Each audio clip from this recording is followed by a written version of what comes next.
사랑하는 행복한 교회 성도 여러분, 이 영상을 보시는 하나님 나라의 귀한 자녀 여러분, 오늘은 2022년 1월 5일 수요일입니다. 우리가 이 땅에서 사는 동안 예수님을 어떻게 믿고 섬겨야 할까요? 또 예수님을 어떻게 우리 주변에 있는 사람들에게 소개를 해야 할까요? 교회 나오면 복을 받는다, 이런 게 돈을 많이 버는 걸까요? 아니면 영생의 축복을 얻는 걸까요? 교회 나오면 건강해진다, 이 말이 맞는 걸까요? 교회 나오면 영원한 하나님을 만나는 말이 맞는 걸까요? 물론 둘 개 다 의미가 있습니다. 그런데 우리는 영적인 곳에 집중해야 합니다. 요한복음은 바로 이와 같은 목적으로 쓰여졌습니다. 예수님에 대한 정체성을 바로 알 때 내가 왜 교회를 다니는지, 왜 하나님 나라를 소망하게 되는지, 왜 교회에서 가르치는 말씀대로 살아야만 하는지에 대해서 분명하게 알 수 있게 될 것입니다. 오늘 말씀 요한복음 1장 43절부터 51절까지의 말씀을 듣고 다시 오겠습니다.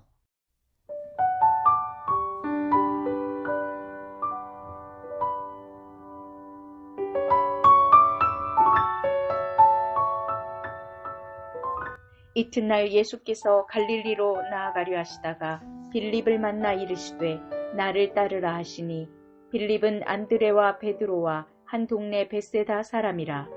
빌립이 나다나엘을 찾아 이르되 모세가 율법에 기록하였고 여러 선지자가 기록한 그 일을 우리가 만났으니 요셉의 아들 나사렛 예수니라.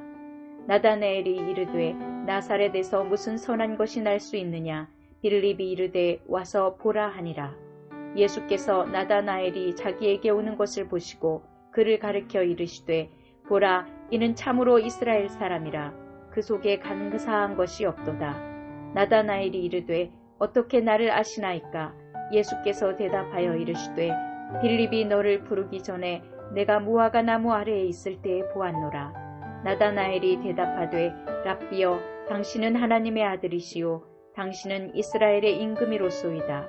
예수께서 대답하여 이르시되 내가 너를 무화과 나무 아래에서 보았다 함으로 믿느냐? 이보다 더 큰 일을 보리라. 또 이르시되 진실로 진실로 너희에게 이르노니 하늘이 열리고 하나님의 사자들이 인자 위에 오르락 내리락 하는 것을 보리라 하시니라.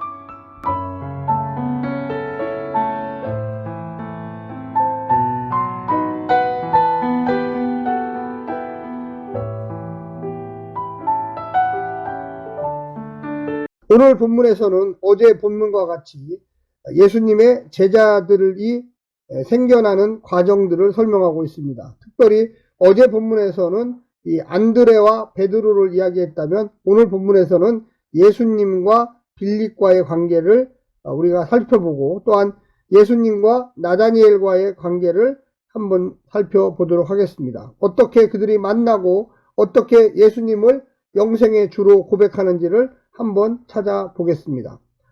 처음 제자 안드레와 베드로가 예수님을 찾아왔다면 이제는 예수님이 빌립을 찾아갑니다. 그리고 부르십니다.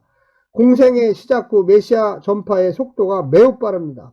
안드레는 메시아를 보고 즉시 형제 베드로를 찾아가서 말했습니다.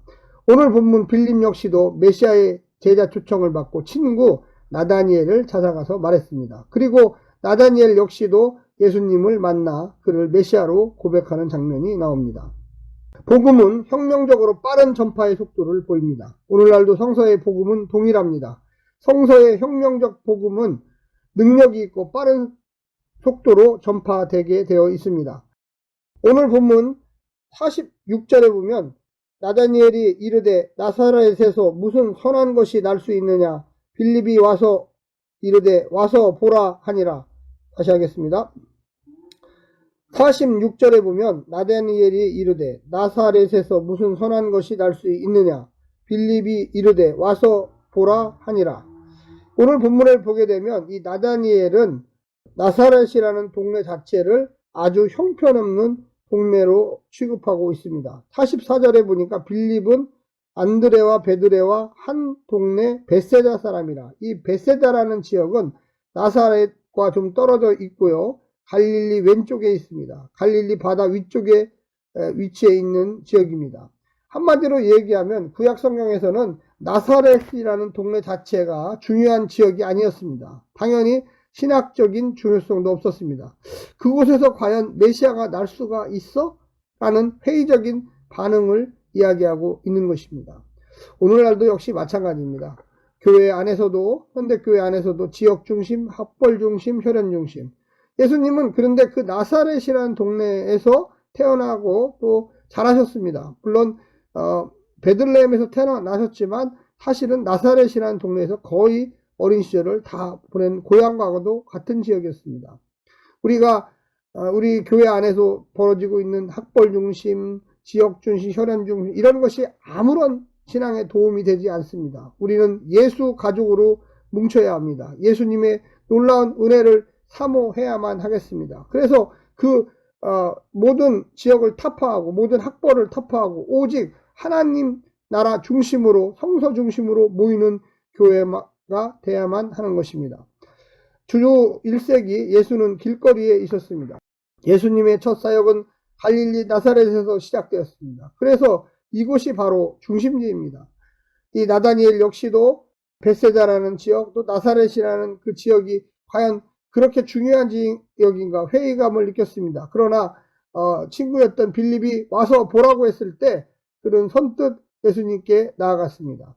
예수는 어떤 선입견이 없는 빌립을 부르실 때 43절에도 보면 나오라, 나를 따라오너라 이렇게 이야기하고 있습니다. 그리고 빌립의 소개로 예수에게 오는 나다니엘을 예수님은 47절 보아라 저 사람이야말로 참으로 이스라엘 사람이다. 그에게는 거짓이 없다. 이렇게 이야기합니다. 좋은 말이 좋은 결과를 가져옵니다. 물론 예수는 하나님이심으로 나다니엘을 잘 알고 있었을 것입니다. 그러나 이후 나다니엘이 예수를 평하는 말은 새로운 결과를 가져옵니다. 49절에 말하기를 나다니엘이 대답하되 랍비여 당신은 하나님의 아들이시요 당신은 이스라엘의 임금이로소이다 이야기를 하고 있습니다. 이 말은 상당히 정치적인 발언에 해당됩니다. AD 1세기에 먼저 하나님의 아들은 결국 신이라는 것이었습니다. 이 말은 로마의 황제에게 붙여졌던 이름입니다. 결국 메시아라는 말입니다. 예수님이 메시아라는 말이죠. 이스라엘의 왕이라는 말 역시 아주 정치적인 이야기입니다. 당대의 헤롯이 이스라엘을 통치하고 있었습니다. 그런데 예수님을 가리켜 임금이라고 이 나다니엘은 선포를 하고 있습니다. 그런데 예수가 이스라엘의 왕이라는 것은 그 당시 자주 일어났던 밀란, 반란의 원인을 제공하는 발언이었습니다. 예수의 시대는 반란의 시기였습니다. 민족적으로 순수 혈통의 이스라엘 왕을 세우고 싶었습니다. 헤롯은 순수 혈통의 이스라엘 사람이 아니고 로마의 뇌물을 바쳐서 분봉왕이 되어서 부임했던 왕입니다. 그리고 외세적으로 독립국가를 로마로부터 얻어내고 싶었던 시기였습니다. 그래서 독립에 대한 열망이 강했던 팔레스틴 지역이었습니다. 요한복음이 주 90년 이후에 쓰여졌다면 벌써 AD 70년에 예루살렘 성전과 성이 다 무너져 내렸고 실질적인 통치자가 없었습니다. 이 말은 성경이 요한복음이 AD 90년에 기록되었다는 것은 새로운 왕은 예수다라고 하는 정치적 종교적 선언이었습니다. 요한복음의 예수는 사람을 만나기 전 그의 마음 상태를 아십니다. 오늘 본문에 예수님은 이 나다니엘을 마음을 알고 있다고 이야기합니다. 빌립과 나다니엘 모두 메시아를 고대하고 있었고 그래서 예수는 나다니엘에게 예수가 메시아임을 믿었으니 더 큰 일을 볼 것이라고 말하고 있습니다. 여기에서 더 큰 일은 예수님이 행할 표적을 볼 수 있고 예수의 신적인 본질을 볼 수 있다는 이야기입니다. 51절에 보면 이렇게 이야기합니다. 또 이르시되 진실로 진실로 너에게 이르노니 하늘이 열리고 하나님의 사자들이 인자 위에 오르락내리락 하는 것을 보리라 하시니라 이야기하고 있습니다. 51절에 보면 인자라고 하는 사람의 아들이라는 단어가 나옵니다. 요한복음 전체를 보면 하나님의 아들, 하나님이 보내신 자라는 뜻이 더 분명해집니다. 인자가 곧 하나님의 아들입니다. 이 말은 구약성경 다니엘서 7장 1절부터 14절, 시편 8편 5절에 또한 요한복음 9장 35절에 그런 뜻을 가지고 있다고 설명하고 있습니다. 또한 하나님의 천사들이 인자 위에 오르락내리락 하는 것을 볼 것이다 라는 것은 야고비 창세기 28장 17절에 그는 두려워하면서 종을 걸었다. 이 얼마나 두려운 곳인가. 이곳은 다름 아닌 하나님의 집이다. 여기가 바로 하늘로 들어가는 문이다 라고 고백한 것처럼 이제 요한복음에서는 야곱의 사다리가 예수님의 사다리로 변경된 것을 알려주고 있습니다. 하나님과 연결될 수 있는 유일한 사람은 이제 율법이 아니라 예수님이라는 것입니다. 지금부터 야곱은 이스라엘입니다. 이제 예수가 새 이스라엘입니다. 이제 하나님과의 유일한 야곱의 통로가 예수의 유일한 통로가 된 것입니다. 그래서 요한복음은 구약적 배경을 이해할 때 더욱 분명하게 예수님이 누구신지를 이해할 수가 있습니다. 요한복음은 그래서 2장부터 시작되는 표적에서 예수는 포도주요, 새 성전이요, 새 이스라엘로 등장합니다. 오늘날도 예수가 그리스도라는 것을 믿을 때 하나님 나라의 본질을 깨닫고 참여하게 되고, 공간복음서에서도 이야기하지만 하나님의 이 땅을 통치하심을 볼 수 있습니다. 또한 성령의 역사에 순종할 수가 있습니다. 예수님의 유일성을 깨닫고 예수님의 삶을 따라가면서 예수의 본질을 배워보고자 합니다. 과연 나는 어떤 왕을 섬기고 있습니까? 나는 어떤 정부를 섬기고 있습니까? 하나님 나라의 실체 속에서 살고 있는지를 생각해 보십시오. 나의 직업, 나의 가족, 나의 민족을 진짜 주님이 지켜주시고 있다고 믿는지를 생각해 보십시오. 요한 공동체는 철저하게 현실적이었습니다. 삶의 중심에 노마냐 아니면 구이스라엘의 왕이냐가 남아 있었습니다. 예수님을 새 왕으로 제시합니다. 삶의 중심점이 예수님입니다. 혁명적 가치는 어떤 질서에 속하고 어떤 말과 행동을 하느냐에 달려 있습니다. 오늘날도 성서의 가치로 예수님을 구체적으로 따를 때 주님은 성도에게 왕이 되어 주십니다. 이것이 바로 성령 충만하다는 내용 중에 하나가 되는 것입니다. 사랑하는 성도 여러분, 오늘 본문을 보면서 우리는 한 세 가지 정도 정리를 할 수가 있겠습니다. 한 부름이 다른 부름을 만듭니다. 예수님은 빌립을 제자로 부르셨습니다. 왜 그를 선택하신지는 모릅니다. 다만 모든 소명은 하나님의 주권을 따라 은혜로 된다는 것입니다. 예수님의 부름이 있었다면 그 부름에 곧장 응답한 빌립이 있었습니다. 예수와 함께한 후에 베드로처럼 빌립도 예수가 선지자들이 예언한 바로 그 메시아임을 알게 되었습니다. 예수님의 참 정체성, 메시아 되심을 인식하는 것을 보라고 이야기합니다. 그는 제자로서 나다니엘에게 예수를 소개합니다. 주님의 부르심, 주님의 일, 주님의 증거라는 패턴으로 하나님 나라의 생태계가 확장되어 가고 있습니다. 두 번째는 의문에서 확신입니다. 빌립의 소개를 받은 나다니엘은 곧장 믿지는 않았습니다. 성경이 베들레헴에서 메시아가 온다고 했기 때문에 당연히 그런 줄 알았습니다. 나사렛에서 나왔다는 말을 들으니 믿기지가 않았습니다. 예수와 나사렛 동네를 하찮게 여긴 것은 아니지만 그는 그 말씀을, 구약의 말씀을 고지고대로 이해했습니다. 율법을 상고하는 사람답게 무화과 나무 아래에 있었던 사람들은 거의 대부분 율법을 묵상하고 있었던 것입니다. 미가의 예언과 예수의 고향이 다르다는 사실을 대수롭지 않게 넘기지 않았을 것입니다. 예수도 나다니엘의 의심을 문제 삼지 않고 간사한 마음이 없다는 것을 보았습니다. 너무나 정직했던 것이죠. 배운 대로 행했던 것입니다. 나다니엘의 질문이 그의 순수성을 반영하였습니다. 제대로 알고 믿으려는 질문이 무모한 열정을 잠재웠던 것입니다. 마지막 세 번째는 믿음이 큰 사명으로입니다.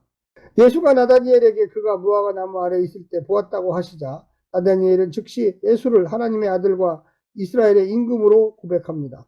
빌립이 말한 것만으로는 메시아의 자격이 없었지만 자신이 어디에서 무엇을 했는지를 보지 않고도 아는 예수님을 메시아로 믿었던 것입니다. 예수 역시 앞으로 그가 메시아를 만난 것보다 훨씬 더 큰 경험을 할 것인데 야곱의 꿈을 성취하여 예수가 하늘과 땅을 잇는 메신저의 역할을 할 메시아인 것을 경험하게 될 것이라고 하신 것입니다. 앞으로 그가 경험할 예수는 지금 그가 알고 있는 고백한 예수보다 훨씬 더 큰 분임을 알게 될 것입니다. 사랑하는 성도 여러분, 우리가 예수님을 어떤 분으로 고백할 것입니까? 영원한 구세주로 고백해야 합니다. 그리고 그분을 신뢰해야 합니다. 그분이 명령하고 말씀하고 인도하는 대로 우리는 순종하여 따라갈 뿐입니다. 그러면서 하나님 나라에 대한 눈이 열리기 시작합니다. 성령의 역사가 일어나기 시작합니다. 하나님 나라의 귀한 일꾼으로서 자라게 됩니다.